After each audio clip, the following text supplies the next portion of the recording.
আসসালামু আলাইকুম প্রিয় এইচএসসি 2026 ব্যাচের শিক্ষার্থীরা, ধারাবাহিকভাবে তোমাদের এই এইচএসসি ইংরেজি প্রথম পত্রের আমাদের শেষ সময়ের প্রস্তুতিতে যা যা লাগে সেগুলো তোমাদের দিচ্ছিলাম। তো আজকের এই ভিডিওতে, এই ক্লাসে আমরা গ্রাফ চার্ট নিয়ে আলোচনা করব, যেটা আমাদের 7 নাম্বার প্রশ্নে আসে। তো গ্রাফ চার্ট কিভাবে লিখতে হবে এবং তোমাদের শেষ সময়ে কয়টা গ্রাফ চার্ট পড়লেই হবে, সেই কয়েকটা সাজেশন আকারে তোমাদের অ্যান্সার সহ বুঝিয়ে আমি দিয়ে দিব ইনশাল্লাহ। এই অল্প কিছুক্ষণের ক্লাসে তোমরা সাথেই থাকবে, এটাই প্রত্যাশা করব। চলো, সর্বপ্রথম আমরা দেখব যে আমাদের টপ সাজেশনমূলক 5টা গ্রাফ এবং চার্ট এর টপিক দেখো। 1 নাম্বার যেটা রয়েছে সেটা হচ্ছে যে দ্য চয়েস অফ প্রফেশন। হ্যাঁ, মানুষ পেশার দিক থেকে কোন প্রফেশনকে বেশি প্রিফার করে, বা মানুষের মধ্যে যে পরিবর্তনটা এসেছে প্রফেশনের ক্ষেত্রে, সেটা কিন্তু এখানে বুঝিয়েছে। তারপর হচ্ছে অ্যালোকেশন অফ স্টুডেন্টদের যে অ্যালোকেশন, যেটা আমরা এখানে লিখেছি, একটু পরেই তোমাদেরকে আমি এগুলো নিয়ে আলোচনা করব, যে স্টুডেন্টদের কোন জায়গায় কতটুকু সময় ব্যয় হয়। এই যে আমরা সবকিছু কিন্তু এখানে দিয়ে দিচ্ছি, ঠিক আছে? সো একটু পরে জাস্ট একটু অপেক্ষা করো, আমি তোমাদের সাথে এগুলো নিয়ে আলোচনা করব। দ্য পার্সেন্টেজেস অফ ট্রাভেলার্স, ভ্রমণ পিপাসী বা ভ্রমণকারী যারা রয়েছে তাদের পার্সেন্টেজ, অর্থাৎ কোথায় কোন জায়গায় কিভাবে ভ্রমণ করছে সেগুলোর যে পরিবর্তন, সেটা আমরা দেখব। এরপর হচ্ছে the sources of air pollution, বায়ু দূষণের যেই পরিমাণটা কোন দিকে চেঞ্জ হচ্ছে বা কমছে বা বাড়ছে, এই জিনিসগুলো আমরা দেখব। এরপরে the পার্সেন্টেজেস of types of transportation, মানুষের এক জায়গা থেকে অন্য জায়গায়, পণ্য এক জায়গা থেকে অন্য জায়গায় তোমার স্থানান্তর করতে গেলে যেই পার্সেন্টেজ আমাদের ট্রাভেলিং এর ক্ষেত্রে বা ট্রান্সপোর্টেশনের ক্ষেত্রে যেই পার্সেন্টেজের পরিবর্তন হয়, অথবা বিভিন্ন জায়গায় সেটা মানে বিভিন্ন টাইপসের হয়ে থাকে, সেটা আমরা দেখব একটু পরে।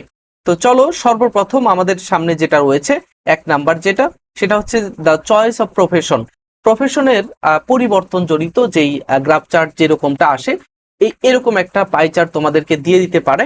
এবং এই পাই চার্ট থেকে তোমাদের এখানে প্রশ্নটা এরকম দেওয়া থাকবে যে 150 ওয়ার্ডের মধ্যে 150 ওয়ার্ডসের মধ্যে তোমাদের এই চার্টের মধ্যে থাকা যে বিষয়গুলো আছে সেগুলো তোমাদের লিখতে হবে, ঠিক আছে? আচ্ছা, তো সেই জন্য তোমাকে অবশ্যই কিছু ভোকাবুলারি এনরিচ করতে হবে, কিছু টেকনিক জেনে রাখতে হবে।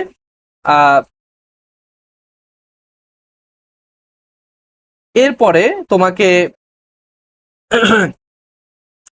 তোমাকে যে ইনফরমেশন গুলো রয়েছে সেই ইনফরমেশন গুলো তোমাকে সাজাতে হবে, ঠিক আছে? ইনফরমেশন গুলো ধারাবাহিকভাবে দিতে হবে। যেমন সর্বপ্রথম ডক্টর, তারপরে ইঞ্জিনিয়ার, তারপরে টিচার, তারপরে বিজনেস, তারপরে আদার্স হচ্ছে অন্যান্য পেশায় যারা রয়েছে তাদেরকে এখানে তুলে ধরতে হবে। কিভাবে তুলে ধরেছে এরা এইখানে, কিভাবে তুলে ধরেছে বা আমি যেটা লিখেছি সেটা তোমাদেরকে একটু বুঝিয়ে দিচ্ছি, এবং পরবর্তীগুলো সেগুলো তোমরা নিজেরাই পারবে, আমি তোমাদের অ্যান্সার দেখিয়ে দেব। আর যদি এইগুলোর মধ্যে থেকে আসে, অর্থাৎ আমাদের এই যে এগুলোর মধ্যে থেকে আসার সম্ভাবনা এই বছর বেশি, এইচএসসি 2026 ব্যাচের তোমরা যারা রয়েছো, তোমাদের জন্য এই টপিকগুলো একেবারেই ইম্পর্টেন্ট, 100% ইম্পর্টেন্ট। তোমরা এই টপিকগুলো পড়বাই, ঠিক আছে? এই টপিকগুলো থেকে প্রশ্ন আসবে, বিভিন্ন বোর্ডে প্রশ্ন চলে আসে। সো এই প্রশ্নগুলো থেকে প্রশ্ন আসলে ঠিক এইরকম একটা চার্ট তোমাকে দেবে, আর এখানে তোমাকে পার্সেন্টেজটা দিবে। সর্বপ্রথম তুমি লিখবা যে তোমার চার্টটা তোমাকে কি দেখাচ্ছে। একটা টপিকটা তুমি লিখে দিলা, যেমন প্যারাগ্রাফে একটা টপিক সেন্টেন্স থাকে যে এই প্যারাগ্রাফটা কি নিয়ে লেখা, সেটা এখানে বলছে। দ্য পাই চার্ট ইলাস্ট্রেট বা শোজ, তুমি সহজ ভাষায় লিখতে পারো, the pie chart shows us the choice of profession among A group of students. কিছু সংখ্যক শিক্ষার্থীদের প্রফেশনের পছন্দকে তুলে ধরেছে এই পাই চার্টের মধ্যে। এটুকু তুমি দিলা। দেওয়ার পরে পরবর্তীতে তুমি লিখবা, it shows that the highest percentage of students 30%, highest students কত? 30%। 30% কি করে? Want to become doctor. ঠিক আছে, 30% মানুষ কি করে, স্টুডেন্টরা কি করে, ডক্টর হতে চায়। Engineering is the second most popular profession, engineering হচ্ছে দ্বিতীয় সর্বোচ্চ। Chosen by 25% students. ওকে, এটা গেল আমাদের 2 নাম্বার। এটা গেল 1 নাম্বার, এক লাইনের মধ্যে কিন্তু 1 নাম্বার শেষ। 2 নাম্বারও কিন্তু এক লাইনের মধ্যেই শেষ, একটা সেন্টেন্সের মধ্যেই শেষ। Teaching stands in the third position with 20%। Teaching হচ্ছে কত percent? 20%। Business is preferred by 15% of the students. আচ্ছা, এই যে আরেকটা লিখেছে কি 15% কি করেছে, তারা বিজনেস করতে যায়। টিচার হচ্ছে 20%, বিজনেস হচ্ছে 15%। তো এই যে তুমি একটা একটা করে সেন্টেন্সের মাধ্যমে তুমি সবগুলো কিন্তু লিখে ফেলতে পারো, ঠিক আছে। আচ্ছা, এতে কিন্তু আমাদের 150 ওয়ার্ড পার হয়ে যেতে পারে যদি বেশি ইনফরমেশন থাকে। ওকে, এরপরে বলছে যে while the remaining 10% chooses the other profession. এই যে শেষে 10% এটাও কিন্তু অন্যান্য যে প্রফেশন রয়েছে তারা কিন্তু এটা পছন্দ করে।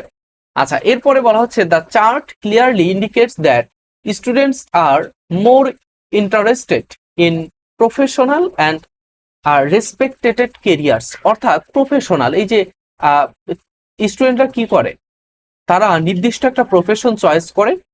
দ্য চার্ট ক্লিয়ারলি ইন্ডিকেটস, নির্দিষ্ট করে বলে দিচ্ছে যে এই চার্টের মধ্যে কি বলা হচ্ছে, যে নির্দিষ্ট করে আমাদেরকে বলা হচ্ছে যে students are more interested in professional and respected careers. যে রেসপেক্ট অনুসারে যে মানুষ, যেমনটা আমি সত্যটা তুলে ধরি তোমাদের সামনে, যে ডাক্তাররা কিন্তু একটু বেশি শ্রদ্ধাভাজন এলাকায় বা তোমার সমাজে, তারপরে ইঞ্জিনিয়াররা, তারপরে টিচাররা, তারপর হচ্ছে বিজনেসম্যান যারা, তারা শুধু টাকাই ইনকাম করে, এত বেশি সম্মানিতও না। ঠিক আছে, যারা সম্মান করে তারা তো করেই, কিন্তু সবাই না, ঠিক আছে। একজন বিজনেসম্যান মাসে কোটি টাকা ইনকাম করে, একজন সরকারি চাকরিজীবী 50,000 টাকা অথবা 1 লাখ টাকা ইনকাম করে। দেখবা যে সরকারি চাকরিজীবী একটু ইনটিন করে যাবে সামনে, একটু প্রফেশনাল লুক দিবে, ওর ওর দিকেই মানুষের বেশি ফোকাস, ঠিক আছে। সো আর বিজনেসম্যান কিন্তু এতটা বেশি ইয়ে করে না, এত বেশি ফোকাস না, ঠিক আছে। ওকে, the preference for doctors and engineers reflects the growing demand and social values of this profession। বলছে যে এই যে সোশ্যাল ভ্যালু অর্থাৎ সামাজিক যেই মূল্যবোধ, সেটা কিন্তু ধরে রাখে এই যে ইঞ্জিনিয়ার এবং ডক্টর, ঠিক আছে। এরপরে বলছে যে on the other hand fewer students choose business and other occupations. খুব কম পরিমাণ student business and other occupation যারা রয়েছে সেগুলোতে পছন্দ করে। এরপরে বলছে যে কনক্লুশন টেন্ডেন্সি ওভারঅল, অথবা তুমি দিতে পারো টু কনক্লুড অথবা in conclusion the chart presents a clear picture of students careers choices and in their future aspiration.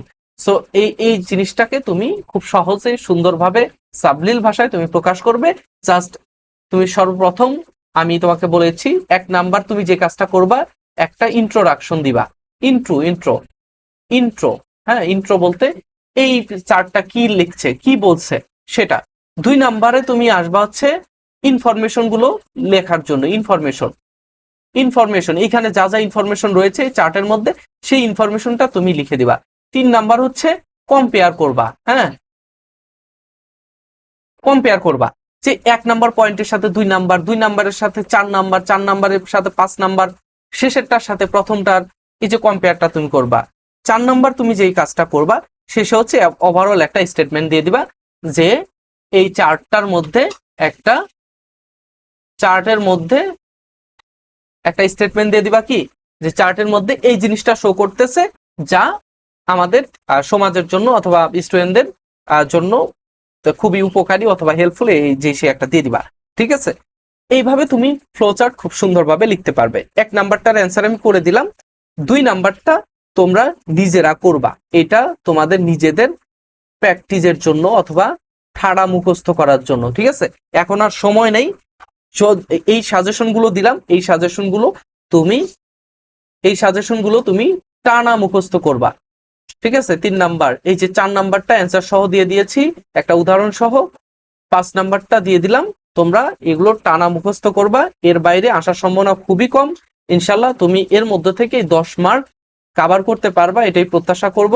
Graph chart থেকে যে 10 মার্ক আসে সেই 10 মার্ক আসে 10 মার্ক এখান থেকে ইনশাল্লাহ কভার করতে পারবা। সো তোমরা এই 7 নাম্বার প্রশ্নে যারা বুঝতে পেরেছো তারা তো বুঝতে পেরেছোই, এবং পরবর্তীতে তোমাদেরকে কোশ্চেন নাম্বার 8 সেটা নিয়ে আলোচনা করব বিস্তারিত ইনশাল্লাহ। তো দেখা হচ্ছে পরবর্তী ভিডিওতে, পরবর্তী ক্লাসে। ফারুক একাডেমি লেভেল আপ স্কুলের সাথেই থাকবে ইনশাল্লাহ।